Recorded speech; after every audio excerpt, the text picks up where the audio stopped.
Previously on The Business. Graeme Selvan is from Xbox South Africa. Graeme, first of all, very warm welcome to The Business here on Bulls. Great, thanks for having me. Even if I can't talk this morning, let's hope that everyone else can. We're focusing on entertainment, we're focusing on gaming, and it's a big time of the year where everybody gets out their checkbooks and their credit cards and goes and buys things like gaming consoles. It's a big time of the year for you guys. Very, very exciting time. You've also launched a brand new product. First of all, let's just go back into the history of Xbox specifically. I mean, it obviously goes head to head with consoles like PlayStation, like Nintendo's Wii. Correct. Those are your kind of big two competitors. Just give us a bit of a history about Xbox. Where did it start and how long has it been around? So this is our third, well, the Xbox One is the third generation of console coming out. So we had the original Xbox One, Right. which wasn't released in South Africa. It was early days, it came out. The console did really well. Then the Xbox 360 was the first console to release in South Africa. It's done really well. We're dominating, doing a really great job at it. And then the Xbox One, which will be coming next year to South Africa. It's got a lot of innovations in it, like the new Kinect, the new controller, which I'll get into depth a bit later. So, yeah, it's very exciting. The Xbox Live service is phenomenal. It brought gamers together. You can play online with all your friends. We've got a headset that comes in the box. You can chat to all your buddies. You can strategize online. It's just very, very exciting. Also, we bring the entertainment options too in the new box, so which we'll discuss too. So, yeah, very exciting. Third generation. Is it something that is a lucrative market in South Africa? Are South Africans buying a lot of gaming consoles? Definitely. Well, you look at things like Rage, which is the real awesome gaming expo in South Africa, in Johannesburg. They noticed like a 33% increase in traffic of people coming through every year. It just grows and grows and grows. So there's this whole stigma from gaming back in the day when I was young. If you play games, you're a geek. You didn't fit in. But now it's becoming very mainstream. I know more people that play games now than ever. Literally, you'll speak to a person 90% of the time they play games. So it's becoming more acceptable, and it's a great form of entertainment too. You can sit at home and play. Graeme, what about comparing this kind of game with the smartphone, the app, the tablet type of game? I mean, there's that ongoing debate that they're increasingly cutting into your market share. Well, you look, mobile gaming, they don't make what I call, what the industry calls AAA titles. So for the big games, like you'll get Gears of War, for example, they spend billions on making these games. So the amount of, they have full orchestrated soundtracks, voice acting, whereas the tablet gaming is more, it's just quick gaming. You want to get into a game, costs you like $1, if you buy it on iTunes, or like a few rand. It's literally hop in and play. There's no real story in a lot of these games. It's like a quick arcade experience. Whereas our gaming, we offer in-depth stories, there's character building. The game's exciting. You can play online with friends. Whereas the mobile market, it doesn't really offer that. Not yet. Not yet. But that's why we've got to keep on our game, and competition is a good thing. It keeps everybody on their toes, and pushes us further. So that's actually very interesting, Astrid, what you bring up, because what's happening is, as you say, it's not yet affecting you, but that big kind of competition between PlayStation and Microsoft with the Xbox and Nintendo, that's going to open up to other developers. I mean, a company like Rockstar, for example, will stop needing to have a console and rely on PlayStation or Xbox or Nintendo, and just go iPhone or Samsung. Well, look, you're also seeing the death of handheld consoles now. So the Vita's come out; it's not doing so great. The only company that really manages to excel is Nintendo with their 3DS. It's doing really, really well. But I don't think we will see another iteration of handheld consoles, because I think that's where the tablets and the phones are taking over now. Yeah, people don't want that other thing, piece of another hardware. device just for gaming. I mean, you get your tablet and you get your email, you get your internet, your YouTube, and your games. So I think it'll start dominating that portable space. But to me, nothing beats going home and playing a game on your big screen TV on your couch with your controller, surround sound, and the graphics are just mind-blowing. I mean, they're getting to a stage now where they look real. It's photorealistic graphics. Do we have a lot of local developers who are developing those kinds of graphics and getting into that market? That's a good question. At Rage, for the first time, it opened my eyes. We've got a lot of indie developers in South Africa, and our indie on Xbox Live, we have an indie section of it. So it's studios anywhere from 2 to 200 people, and they make games. But some of the games are so amazing that if you look at the VGA Awards last year, an indie studio won Game of the Year. They beat all the AAA titles, and that was The Walking Dead by Telltale. So, I mean, these small guys really know how to craft great stories, and, we can't ignore them. And with Xbox now, we really are taking notice of them. And there's a lot of local guys here too. When I was at Rage, I met so many people. I was actually shocked at the amount of local development going on.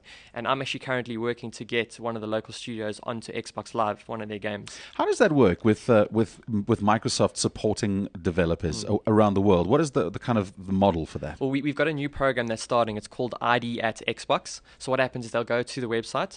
If you just bing ID at Xbox, you can find the site and you can actually apply directly. There'll then be a process where they'll ask you a bunch of questions and you'll submit a demo of your game. And if it's popular, then we'll sub it onto our store, and then you can make money of it. So we make a small cut, and the developers make a cut of every sale. And is it? Do you have bursaries? Do you have kind of giving back to the developers to encourage that? At Microsoft, I'm not heavily involved in that, but I want Sure. to get more involved. But Sure. at Microsoft, they call it Dev Days. So we bring in a lot of the local guys and a lot of the local developers, and they all help each other out, and we supply food and the venue, and they all chat about gaming and their games and what they should make. Yeah. So did you notice? I'm actually going back a few seconds, Graeme. I noticed you said Bing. Yes. Yes. Do they indoctrinate you from a marketing perspective? There was a slip of Google Bing Not there. to say. Did you notice that? Absolutely. Yeah. Very smart. Let's talk about this new box that's coming out. It's going to hit Very the markets in over Christmas. Well, is it actually? Because I was under the impression that it was out now. You're saying that it's only a thanks few for weeks. asking that question, Yeah. because a lot of people are confused. Unfortunately, we're not getting it this year. We're going to be getting it next year. We don't know the exact release date yet. We will announce it as soon as we get it. But it's not as simple as just bringing a box into the country and saying, "Here's your console, go play." With that, we're bringing in infrastructure, more servers. We're looking at doing the TV integration, so you can come home and you can talk to your console and say, Xbox, DSTV, I want to watch sport, and it will bring up those options for you.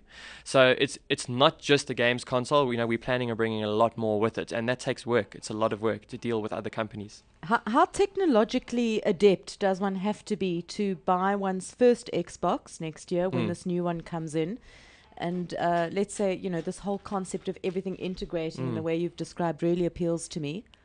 But I'm not a gamer. Do I need a science degree? Not really. It's actually going to be really easy. You will literally just talk to your Xbox. You'll have your commands that you'll have to get used to, but they're pretty self-explanatory. And you'll just tell your console, Xbox play Titanfall, for example, go to the game. So you'll play your game, and then you could get a Skype call, for example, too. And then you say, Xbox answer Skype call. Full 1080p voice communication. The camera will actually follow you around the room.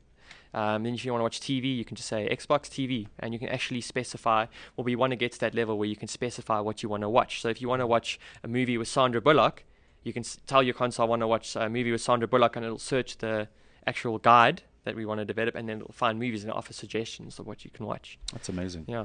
You said that you had an invitation which is for your launch. Shall we have a look at this? Yes. This is check the it out. Xbox One invitation. Comfort. If you want to pop that up on the screen, if you want to watch it at balls.co.za. Alternatively, we'll pop it up on the website after the show. This is the invitation for the brand new Xbox One, which is being launched early next year in South Africa. As you can see, that's an increase of fantastic for this company.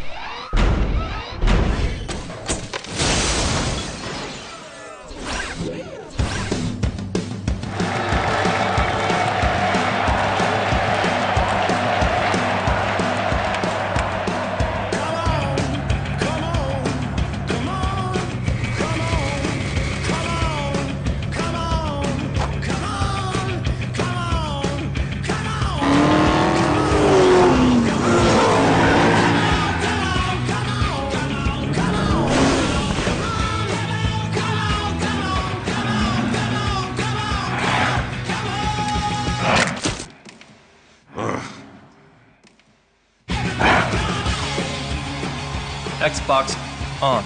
This is an invitation to a new generation, Go to Titanfall. where your games and entertainment are no longer separated, Go to Star Trek Into Darkness. together in one. Xbox answer. Did you see that?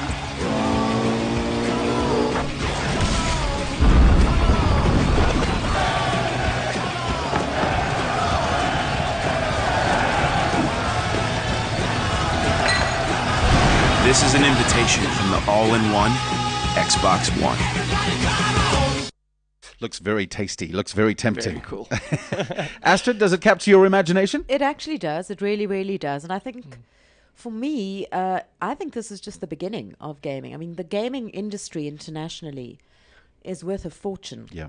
Well, to put it into perspective, it's bigger than the movie and the music industry combined. So it's growing every year. It's huge. So to that point, Graeme, I was kind of thinking and projecting ahead and thinking, well, if I think about how the new consumer demands interaction, they are far more likely to interact with a game that has a great story to tell and wonderful characterization and all those good principles of what makes a good story, which I think a lot of the best games probably do, versus sitting back passively and watching a movie. It's more interactive. You're not just being a couch potato. That's You right. can be a couch potato and think at the same time. So, very exciting. And the games that we're releasing too. I mean, we've got Rise, Son of Rome, we've got Titanfall coming next year. They're so exciting. And the new Kinect also, for example, it's evolved. It's so sensitive now that it can read your heart rate through the blood moving around in your face. You can track every joint, how much mass you're putting in each punch if you've got a fighting game, how much weight you're exerting on each leg. It's rocket science stuff, and it's going to be great for the hardcore gamers because it'll integrate. You'll have like a blend of the two, controller, action, and Kinect. And for the people that don't really, they're a bit scared of gaming, they don't know the controller, they can use the Kinect for a full body experience. They are the controller. Exercising games, very excited for that too, because I don't get time to go to gym anymore, and I'm getting a bit of a boop. So for me, it'll be great. I can go home and exercise in my living room. We've actually got Xbox Fitness that comes with it, and it's free. You can do extreme workouts, and it'll tell you how many calories you're burning. It'll be able to monitor if you're about to have a heart attack, which is also great. Wow. So it's the all-in-one entertainment system. We've got the greatest games. We've got the entertainment that's coming down. Full 1080p Skype communication. It's going to be very exciting. Graeme, I just noticed on the video there something which just captured my attention was the user interface on the new Xbox One, which they give you a glimpse of in that little invitation, is very very Microsoft in terms of its layout. It comes with Kind of a Windows 8 Windows 8 feel with the little squares, etc. That's a clever theme that you've worked through into Correct. that. How Windows 8 is this Xbox going to be? Look, the actual console runs on 3 OSs. You've got the Xbox OS, you've got then there's the Kinect layer, and then you've got the Windows 8 kernel at the heart of it. So there's 3 OSs running on top of each other. So look, if you ask me, I think that Xbox had the whole tile system first, because if you look at Xbox 360, that OS came out a few years ago. Yes. So, I love Xbox. I got to stick it for them. They came out with it first. But it's also, the nice thing is you can customize your home screen now. So you can pin all your apps, your movies, and things that you like on your dashboard. To say I like 3 games of Xbox Live and I've got 10 games, I can pin those top 3. So when I get into my dashboard and I boot it up, I can get into that content straight away. So it's customizable. And the nice thing is you can have up to 6 profiles on your console.